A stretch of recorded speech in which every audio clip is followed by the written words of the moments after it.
తాను దూర సందు లేదంటే మెడకు డోలు అన్నట్టు ఇప్పుడు ఈ పిల్లని మనం తీసుకెళ్లాలా? బోనా, గట్టిగా మాట్లాడకు. ఎవరైనా వింటే పరువు పోతుంది అన్నాడు సురేష్. ఆ రోజు అతని చెల్లెలు బావగారు చనిపోయి 11 రోజులు పూర్తయిన కార్యక్రమం జరిగింది. వాళ్ళిద్దరూ యాక్సిడెంట్లో చనిపోయారు. చనిపోతూ కూడా తమ ఒక్కగానొక్క కూతురు దివ్యను బతికించుకున్నారు.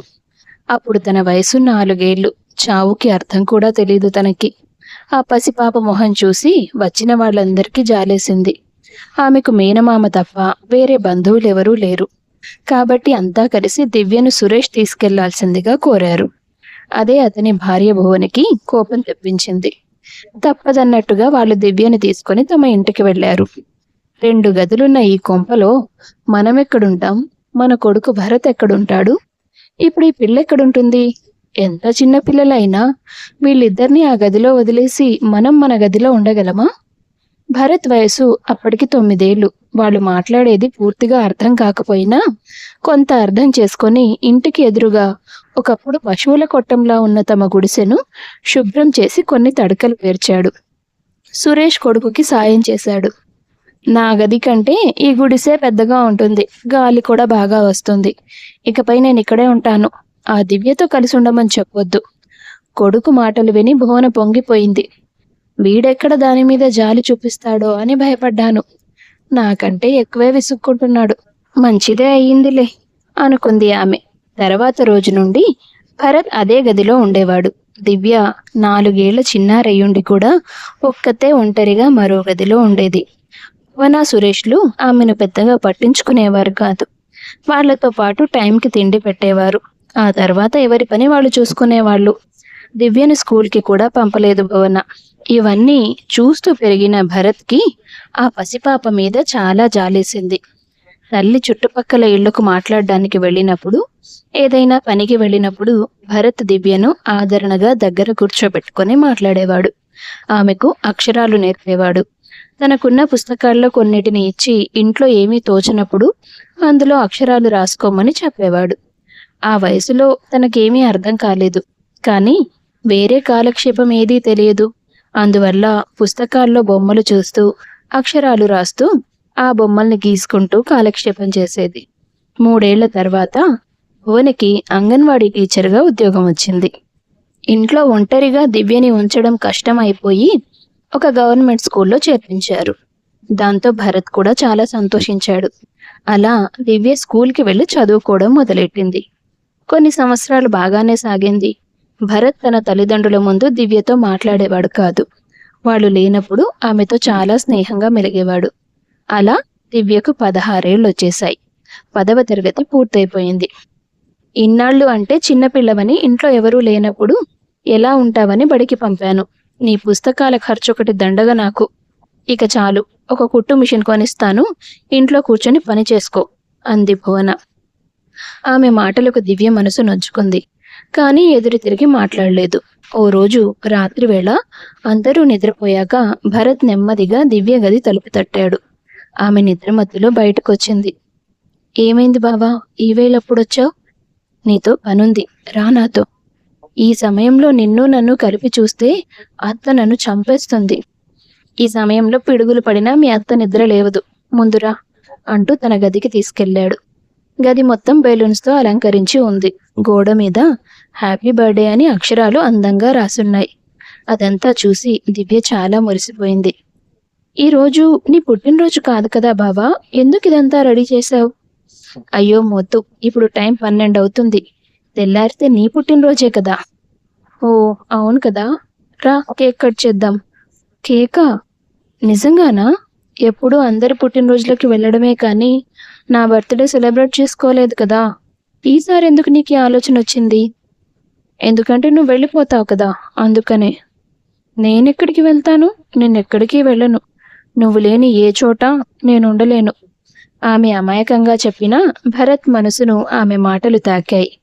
అదే మాట నీకు చెప్పాలని నాకు ఉంది దివ్య, కానీ దానికి ఇంకా సమయం ఉంది. నీ మీద నా ప్రేమ పసి వయసులోనే మొదలైంది, కానీ బయట పెట్టడానికి ఇది సమయం కాదు అంటూ ఆలోచిస్తున్నాడు మనసులో. ఏమైంది బావా, ఏమీ మాట్లాడవేంటి? ముందు కేక్ కట్ చేయి, తర్వాత చెప్తాను. అని ఆమె పుట్టినరోజు వేడుకను సెలబ్రేట్ చేసి ఒకరికొకరు కేక్ తినిపించుకున్నారు. దివ్య చాలా సంతోషించింది. ఆ తర్వాత భరత్ ఆమెకు ఒక కాగితాన్ని బహుమతిగా ఇచ్చాడు.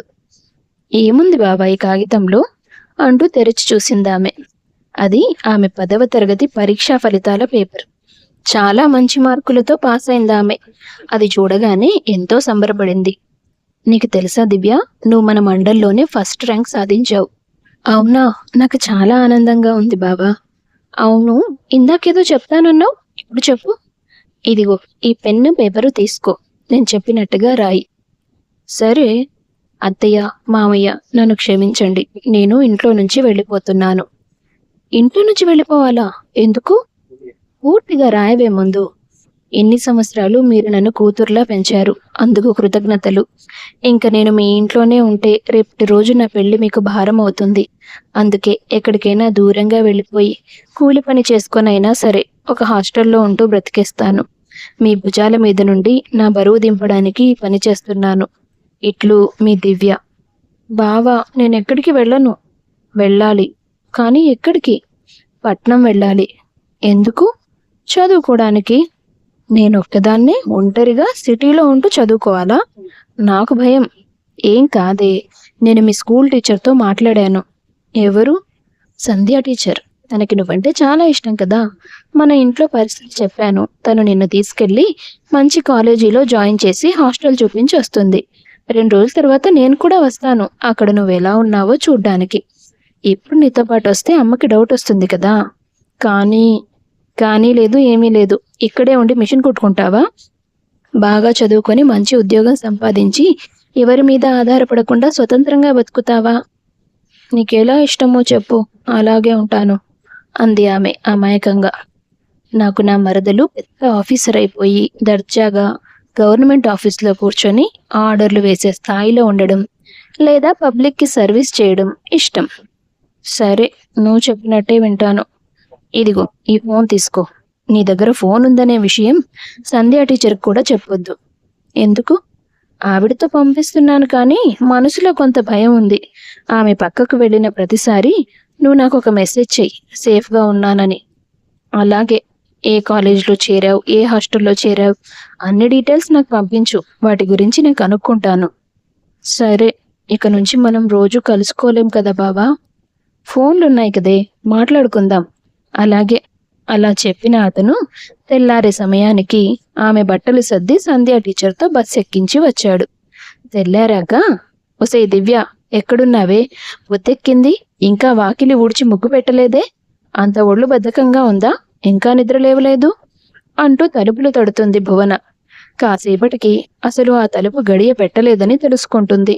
లోపల చూస్తే దివ్య కనిపించలేదు. ఆమె వదిలి వెళ్ళిపోయిన ఉత్తరం కనిపించింది. భువన వెంటనే కంగారుగా సురేష్ని పిలిచింది. అయ్యో, ఇన్నాళ్ళు ఇంట్లో పెరిగిన ఆడపిల్ల వెళ్ళిపోయిందంటే ఊరంతా ఏమనుకుంటారో ఏమో. మనం చిత్రహింసలు పెట్టామని అందుకే వెళ్ళిపోయిందని అనుకుంటారు. ఊరుకోండి, ఎందుకలా అనుకుంటారు?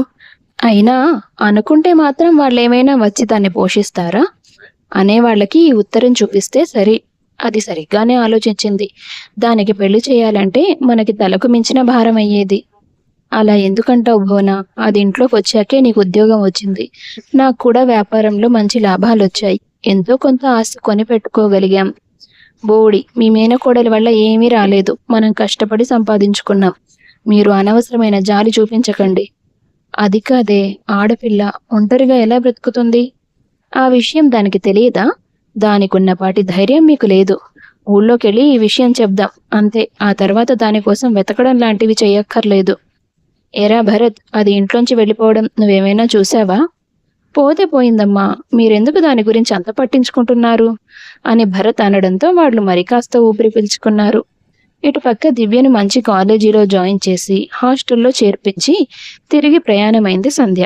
అప్పటికి భరత్ ఫోన్లు చేస్తూ ఆమె క్షేమ సమాచారం కనుక్కుంటూనే ఉన్నాడు. అలా దివ్య కాలేజీ చదువు ప్రారంభమైంది. 1 సంవత్సరం తర్వాత భరత్ తన డిగ్రీ పూర్తి చేసుకున్నాడు. పట్నం వెళ్ళి ఉద్యోగం చూసుకుంటానని అన్నాడు. దానికి అతని తండ్రి నిరాకరించాడు. దేవుడి దయ వల్ల వ్యాపారం బాగా సాగుతోంది, కానీ నాకు ఇంతకు ముందున్నంత శక్తి ఉండడం లేదు. వయసు మీద పడుతోందని నాకు తెలుస్తుంది. ఏ తండ్రికి సాయంగా ఉండాలని నీకు తెలియడం లేదా? ఇక్కడే ఉండి మన వ్యాపారం చూసుకో. పైగా ఈ సంవత్సరం మనం కొత్త ఇల్లు కట్టబోతున్నాం. నువ్వు చేదోడు వాదోడుగా ఉంటేనే ఇవన్నీ జరుగుతాయి అంటూ కొడుకును ఆపేశాడు సురేష్. ఆ తర్వాత 4 ఏళ్లు గడిచిపోయాయి. దివ్య చదువు పూర్తయిపోయింది.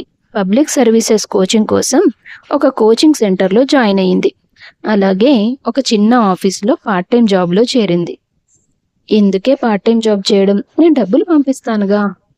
పర్లేదులే బావా, కోచింగ్ 6 గంటలే కదా, మిగిలిన టైంలో ఖాళీగా ఏం చేస్తాను? ఏం చేస్తావు? చదువుకోవాలి కదా. నేను మేనేజ్ చేస్తాను బావా, నువ్వు టెన్షన్ పడకు. సరే, ఈ నెలాఖరులో నేను సిటీకి వస్తాను.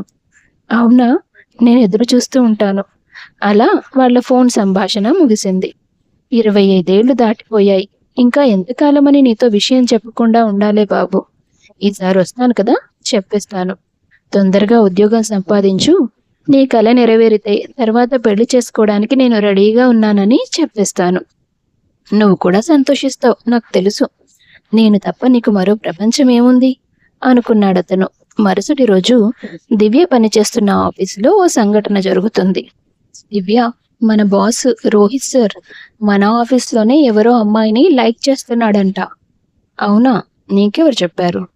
అందరూ మాట్లాడుకుంటున్నారు. ఆ లక్కీ గర్ల్ నేనే అయితే ఎంత బాగుంటుందో అంది స్వప్న. ఆల్ ది బెస్ట్ అంది దివ్య. ఏ, అలాంటి హ్యాండ్సమ్ అండ్ రిచ్ పర్సన్కి గర్ల్ ఫ్రెండ్ అవ్వాలని నీకు లేదా? నాకు అలాంటి ఆశలు ఏం లేవు. ఆ అదృష్టం మీలో ఎవరో ఒకరికి దక్కితే నేను సంతోషిస్తాను.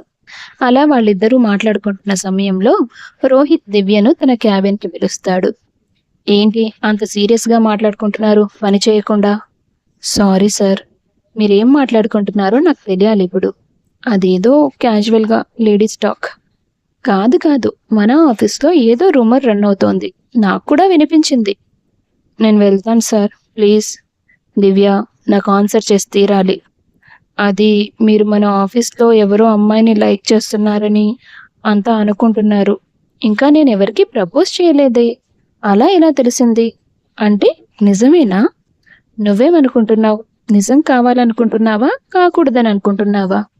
మీలాంటి ఒక మంచి వ్యక్తిత్వం, టాలెంట్ ఉన్న వ్యక్తి లైఫ్ పార్ట్నర్గా రాబోతున్నారంటే వాడు ఖచ్చితంగా అదృష్టవంతులే సార్. ఈ సమాధానం నేను నీ నుంచి ఎక్స్పెక్ట్ చేయలేదు దివ్య, కానీ నాకు నచ్చింది. You can go. ఒక్క నిమిషం.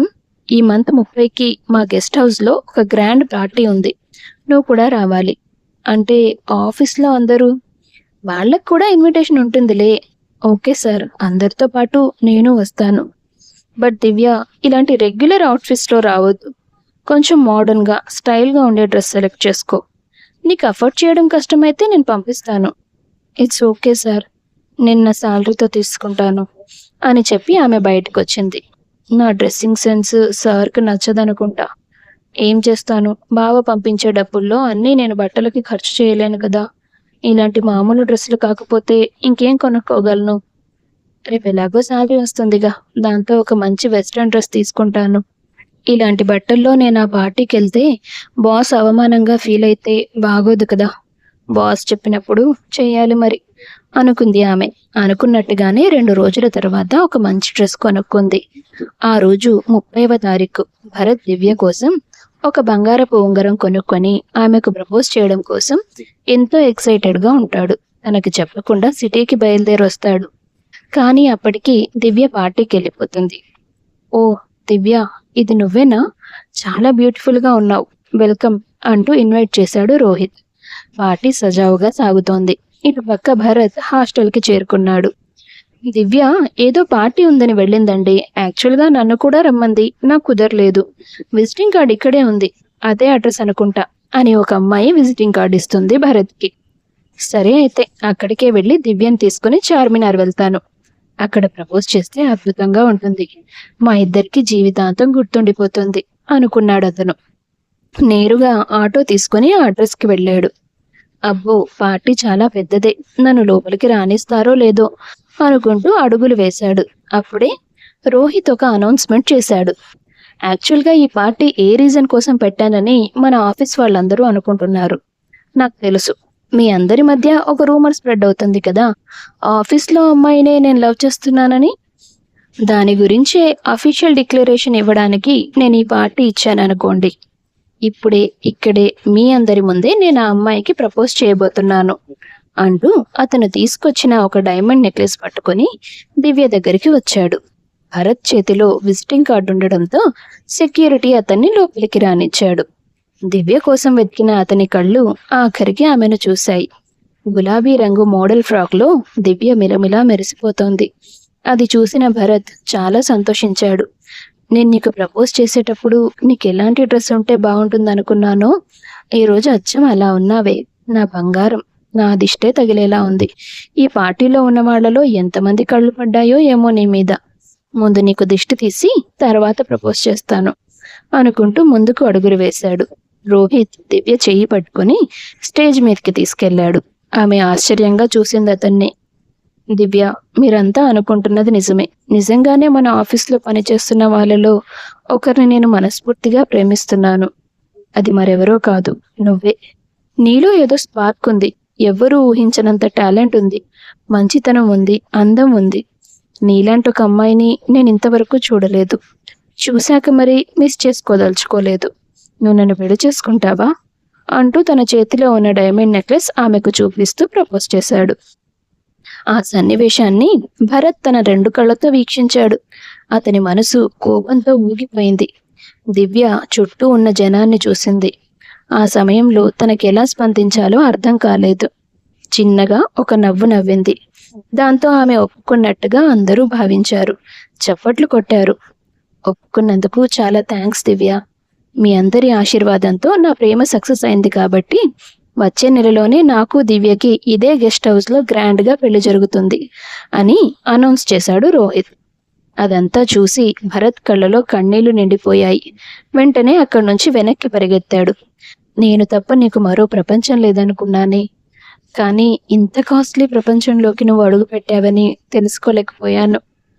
ఏదేమైనా నాలాంటి ఒక మిడిల్ క్లాస్ వాడు నీకు భర్త అవ్వడం కంటే నీకు గొప్ప గొప్ప లగ్జరీస్ ఇచ్చే అతను నీకు భర్త అవ్వడమే మంచిది. కానీ నువ్వు నాకే సొంతమని చిన్నప్పటి నుంచి అనుకున్నాను కదా. కన్నీళ్లు ఆగడం లేదు అంటూ తన బాధని తానే చెప్పుకొని తన కన్నీళ్లు తానే తుడుచుకొని అక్కడి నుంచి తిరిగి ఊరు ప్రయాణమయ్యాడు భారత్.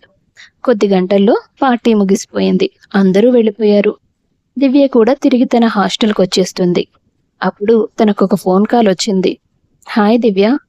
హాయ్ జరీనా, ఎలా ఉన్నావే? చాలా రోజులకి ఫోన్ చేశావు.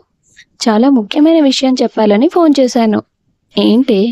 ఈరోజు మీ అత్త నాకు ఒక ఫంక్షన్లో కలిసింది.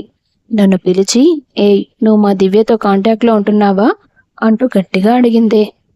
చెప్పేశావా ఏంటి? లేదాంటీ, నాకు అస్సలు కాంటాక్ట్ లేదు, ఏమైపోయిందో అని నేను కూడా బాధపడుతున్నాను అని చెప్పాను.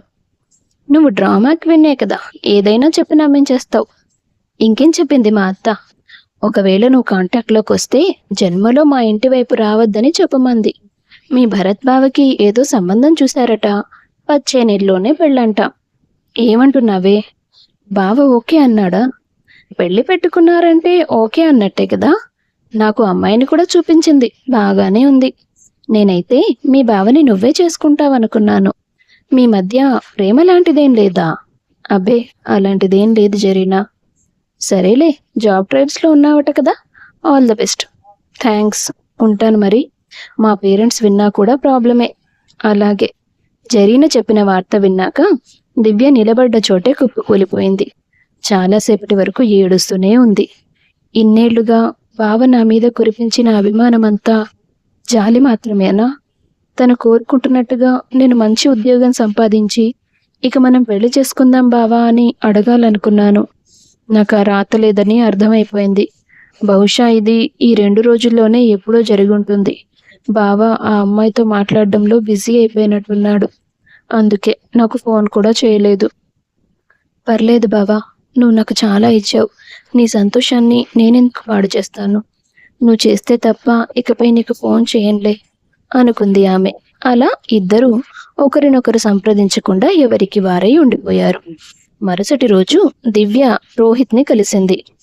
ఏంటి దివ్య, సడన్ సర్ప్రైజ్? నన్ను చూడకుండా ఉండలేకపోతున్నావా? Stop it sir. అసలు మీరేం చేశారో మీకు తెలుసా? అదేంటి దివ్య, అందరి ముందు ప్రపోజ్ చేశాను ఓకే చెప్పావు కదా. అంతమంది ముందు నేను నో చెప్తే అందరిలో మీరు అవమానం పడతారని మౌనంగా ఉన్నాను. ఈ స్థాయిలో ఉన్న మీరు మాలాంటి మామూలు ఉద్యోగుల ముందు తలదించుకోకూడదని నేను తలదించుకున్నాను. నాకు మీ మీద ఎలాంటి ప్రేమ లేదు. నేను మీ దగ్గర ఉద్యోగం కూడా మానేస్తున్నాను. మీరు ఆఫీస్లో ఏం చెప్పుకుంటారో చెప్పుకోండి. కానీ దివ్య, ఎందుకు? నేను నీకు అన్నీ ఇవ్వగలను. ఆ అన్నీ అనే పదంలో నాకు కావాల్సింది లేదు సార్, ఉండదు. అది నాకు ఆ దేవుడే రాయలేదు. ఇక మీరేమివ్వగలరు అని చెప్పి ఆమె వెళ్ళిపోయింది. మనసులో ఎంత బాధగా ఉన్నా చదువు కొనసాగించింది. ఇటుపక్క భరత్ కన్నవాళ్లు అతనికి చూసిన సంబంధం గురించి చెప్పారు. పెళ్ళేంటి నాన్న, అది కూడా వచ్చే నెలలో ముహూర్తమా? నాకు ఒక మాట కూడా చెప్పకుండా మీరు నిర్ణయం తీసుకునే విషయమా ఇది? చూడండి నాన్న, పట్నం వెళ్ళి ఉద్యోగం చేయాలన్న ఆశ ఉండి కూడా మీకు సపోర్ట్ చేయాలని నేను ఇక్కడ ఆగిపోయాను. కానీ పెళ్లి విషయంలో అది జరగదు. అలా అంటే ఎలారా? ఎవరో ఒకరిని పెళ్లి చేసుకోక తప్పదుగా. ముందైతే మీరు ఈ సంబంధం క్యాన్సిల్ చేయండి, ఆ విషయం తర్వాత మాట్లాడుకుందాం అని తల్లిదండ్రులకి గట్టిగా చెప్పాడతను. ఆ రోజే తన స్నేహితుడు అన్వేష్ని కలిశాడు. అన్వేష్, ఎప్పుడొచ్చావురా? నిన్ననే వచ్చాను, నెల రోజులు లేవు. నువ్వు మిలిటరీలో పనిచేస్తున్నావు కదా? అవునరా, కొత్తగా అడుగుతావెందుకు? అది కాదురా, నాకు కూడా మిలిటరీలో జాయిన్ అవ్వాలనుంది. అదేంటి సడన్గా? ఇక్కడే సెటిల్ అయిపోతాను, పెళ్లి చేసుకొని హ్యాపీగా ఉంటానన్నావు. రోజులన్నీ మనవి కాదు కదరా. ఇప్పుడు ఆ పెళ్లి తప్పించుకోవడానికే ఈ ఉద్యోగం అయితే బెస్ట్ అనుకుంటున్నాను అని మనసులో అనుకుని, నాకు జాబ్ వస్తుందంటావా? ఎందుకు రాదు? ఇప్పుడు అప్లికేషన్స్ కూడా జరుగుతున్నాయి. నువ్వు అప్లై చెయ్యి, తర్వాత ఏం చేయాలో నేను చెప్తాను. ఆలోపు కాస్త ఫిజికల్ ట్రైనింగ్ కూడా తీసుకో, సరేనా?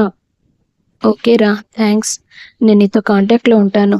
అలా అన్వేష్ సాయంతో కొద్ది రోజుల్లోనే పట్టుదలతో మిలిటరీలో ఉద్యోగం సంపాదించుకున్నాడు భరత్. దివ్యతో ఫోన్ కాంటాక్ట్ పూర్తిగా మానేశాడు. ఇటుపక్క దివ్య కూడా తన లక్ష్యాన్ని సాధించింది.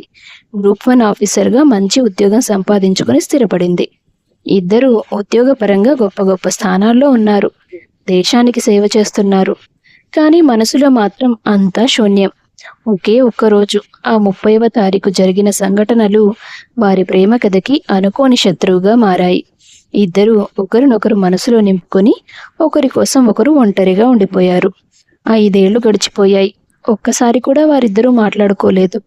ఆమె పెళ్లి చేసుకుని గొప్పగా స్థిరపడిందని అతను అనుకున్నాడు. భరత్ ఇంట్లో వాళ్ళకి నచ్చిన పెళ్లి చేసుకుని సంతోషంగా ఉంటున్నాడని, అందుకే తనతో మాట్లాడడం లేదని దివ్య అనుకుని ఉండిపోయింది. అలా రోజులు గడుస్తున్న క్రమంలో ఓసారి జరీనా పట్నంలో దివ్యకు ఎదురుపడుతుంది. జరీనా, నువ్వా? అవును దివ్య, నువ్వు భలే మారిపోయావే. మన ఫ్రెండ్స్లో ఇంత గొప్పగా సెటిల్ అయింది నువ్వే. నాకు చాలా సంతోషంగా ఉంది. ఎక్కడుంటున్నావు? ఎలా ఉన్నావు? బాగున్నాను, కానీ అత్తయ్య వాళ్ళందరూ ఎలా ఉన్నారు? బావ, తన ఫ్యామిలీ హ్యాపీగా ఉన్నారా? అదేంటి వేరువేరుగా అడుగుతావు? అయినా నువ్వు మీ బావ మాట్లాడుకుంటారు కదే. అదంతా ఎందుకు? వాళ్ళు ఎలా ఉన్నారు అంటే సమాధానం చెప్పొచ్చు కదా. బావకి పిల్లలు పుట్టారా? ఎంత వయసు ఉంటుంది? నీకు పిచ్చి పట్టింది దివ్య. భరత్కి పెళ్ళే కాలేదు కదా, పిల్లలు ఎలా పుడతారు? పెళ్లి కాకపోవడం ఏంటి? అవును, మీ బావ మిలిటరీలో ఉన్నాడు కదా. పెళ్లి చేసుకోకుండా బ్రహ్మచారిగా ఉండిపోతానని గొడవ చేస్తున్నాడని మీ అత్త అంటూ ఉంటుందట. ఊర్లో అనుకుంటే విన్నాను. నువ్వే కదా ఆ రోజు బావకి పెళ్ళని చెప్పావు. అవును, మీ అత్త నాతో అలాగే చెప్పింది, నేను నీకు చెప్పాను. కానీ జరగలేదు కదా. ఎందుకు? నాకేం తెలిసే. మరి బావ నాకు ఒక్క ఫోన్ కూడా చేయడం లేదెందుకు? అది నువ్వు భరత్ని అడగాలి, నన్ను కాదు. దివ్య ఆ రోజు అడిగితే నువ్వు అబద్ధం చెప్పావు కదా. నువ్వు మీ బావని ప్రేమిస్తున్నావు కదా. అవును జరీనా, బావ తప్ప నాకు వేరే లోకం ఏముందని. ఈ చదువు ఉద్యోగం కూడా బావ కోరుకున్నందుకే. లేకపోతే అక్కడే మన ఊర్లో తనకి భార్యగా ఉంటూ సంతోషంగా ఉండేదాన్ని. భరత్ బావకి భార్య అనే గుర్తింపు ముందు ఈ ఆఫీసర్ గుర్తింపు కూడా నాకు ముఖ్యం కాదు. అంత ప్రేమున్నప్పుడు నువ్వెందుకు మీ బావతో మాట్లాడడం లేదు? తను మాట్లాడడం లేదని నేను మాట్లాడడం లేదు. ఎక్కడో ఏదో తప్పు జరిగిందనిపిస్తోంది దివ్య. నువ్వు మీ బావని కలవడానికి ట్రై చెయ్యి. నా దగ్గర అన్వేష్ నెంబర్ ఉంది, తను కూడా మిలిటరీలోనే ఉంటాడు. ఒకవేళ మీ బావ నెంబర్ కలవకపోతే ఈ నెంబర్కి ఫోన్ చెయ్యి. అలాగే అంటూ నెంబర్ తీసుకుంది దివ్య. ముందు భరత్కి ఫోన్ చేసింది, కలవలేదు. ఆ తర్వాత అన్వేష్కి ఫోన్ చేసింది. హలో అన్వేష్, నేను దివ్యని. భరత్ బావతో మాట్లాడాలి, తన ఫోన్ కలవడం లేదు. తను డ్యూటీలో ఉండుంటాడు దివ్య, నేను మనూరులో ఉన్నాను. నేను ఎలాగైనా మాట్లాడాలి అన్వేష్, ఏర్పాటు చేయి ప్లీజ్, చాలా ఇంపార్టెంట్. ఓకే ఓకే, ఈవినింగ్ నేను ఎలాగో అలా కాంటాక్ట్ చేసి నీ గురించి చెప్తాను, సరేనా? అలా అన్వేష్ భరత్కి ఇన్ఫార్మ్ చేయడంతో భరత్ దివ్యకి ఫోన్ చేస్తాడు. హాయ్ దివ్య, నాతో మాట్లాడాలన్నావంట. ఎలా ఉన్నావు? మీ హస్బెండ్ ఎలా ఉన్నారు? నేను బాగా చూసుకుంటున్నారా? హస్బెండా? నాకెలా తెలిసింది అనుకుంటున్నావా? అతను నీకు ప్రపోజ్ చేసిన రోజు నేను అక్కడే ఉన్నాను కదా. మీరిద్దరూ మంచి జంట. ఇంకా చాలా ఆపు బావా. నువ్వేం చేస్తావో నాకు తెలియదు. వీలైనంత తొందరగా నువ్వు సిటీకి రా, లేదంటే నన్ను రమ్మంటే నేనే వస్తాను. వద్దొద్దు, ఇంత దూరం ఏం వస్తావు, నేనే వస్తాను అని చెప్పాడు భరత్. కొద్ది రోజుల్లో వీలు చూసుకొని హైదరాబాద్ వస్తాడు. దివ్యని కలుస్తాడు. అతను కనిపించగానే హత్తుకొని ఏడుస్తూ ఉంటుంది దివ్య. ఏమైంది దివ్య, ఎందుకు ఏడుస్తున్నావు? ఏదైనా ప్రాబ్లమా అని అతను అడగగానే కోపంగా అతని చెంపల మీద కొడుతుంది ఆమె. పెళ్లి చేసుకున్నానా నేను? అలా ఎలా ఊహించుకొని వెళ్ళిపోతావు నువ్వు? నిజంగా పెళ్లి చేసుకోనుంటే ఆ విషయం నీకు ఫోన్ చేసి చెప్పనా? అది కాదే, ఆ రోజు నువ్వు పార్టీలో సైలెంట్గా నిలబడున్నాను కదా, అదే నా పాలిట దరిద్రం అయింది. అక్కడ మా బాస్ పరువు పోకూడదని నేను నోరు మూసుకున్నాను. ఆ తర్వాత దీనికి చెప్పేశాను నాకు తనంటే ఇష్టం లేదని. ఈలోపు నీకు పెళ్లి కుదిరిందనే విషయం తెలిసింది. అందుకే నువ్వు నాతో మాట్లాడడం లేదని, అత్త వల్ల నీకేదైనా ప్రాబ్లం వచ్చిందేమో అని మౌనంగా ఉండిపోయాను. చిన్నప్పటి నుంచి నువ్వే నా పెళ్ళానివని ఊహించుకుంటూ పెరిగానే నేను. ఆ మాట నీకు చెబుదామని వచ్చినప్పుడే ఇదంతా జరిగింది. ఈ 5 ఏళ్ళు నువ్వు లేకుండా, నీతో మాట్లాడకుండా బతకడానికి ఎంత నరకం చూశానో తెలుసా? ఏంటి బావా ఇలా జరిగింది? మన మనసులు ఇంత దగ్గరగా ఉండి కూడా మన మధ్య ఇంత దూరం ఎలా వచ్చింది? చాలా టైం గడిచిపోయింది బావా. ప్రతిరోజు ఒక యుగంలా గడుస్తున్నట్టు అనిపించింది. ఒక్క అపార్థం మన మధ్య ఎంత దూరం పెంచిందా? అవును దివ్య, నాకు ఎంతో కొంత అదృష్టం రాసుంది కాబట్టి ఇప్పటికైనా విషయం బయటపడింది. మన మధ్య దూరం కరిగిపోయింది. అవును, ఇక లేట్ చేయకూడదు. వెంటనే పెళ్లి చేసుకొని అత్తయ్య మామయ్య ముందుకు వెళ్ళాలి. ఈ రోజే చేసేసుకుందాం మరి. ఏ ఆటంకం మనల్ని విడదీయకూడదు. నీకు పెళ్ళైపోయిందని మిలిటరీలో జాయిన్ అయిపోయాను. ఇప్పుడు ఎలా? నీతో ప్రతిరోజు కలిసి ఉండడం కుదరదే. పిచ్చి బావా, సంవత్సరానికి 1 రోజులైనా నాతో ఉంటావు కదా, అది చాలు. మిగిలిన 11 నెలలు నీ జ్ఞాపకాలతో బతికేస్తాను. మనిద్దరి మనసులు జీవితాలు ముడిపడి ఉండాలి, అది కదా ముఖ్యం మనకి.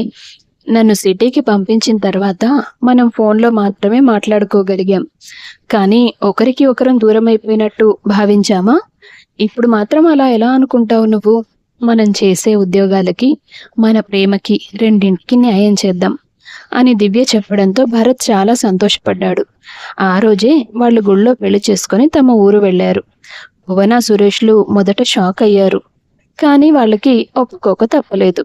అలా 3 ముళ్ళ బంధంతో వారి జీవితాలను ముడివేసుకుని తమ ప్రేమ ప్రయాణాన్ని మరింత అందంగా కొనసాగించారు భరత్, దివ్యలు. కథ నచ్చితే వీడియో లైక్ చేసి షేర్ చేయండి.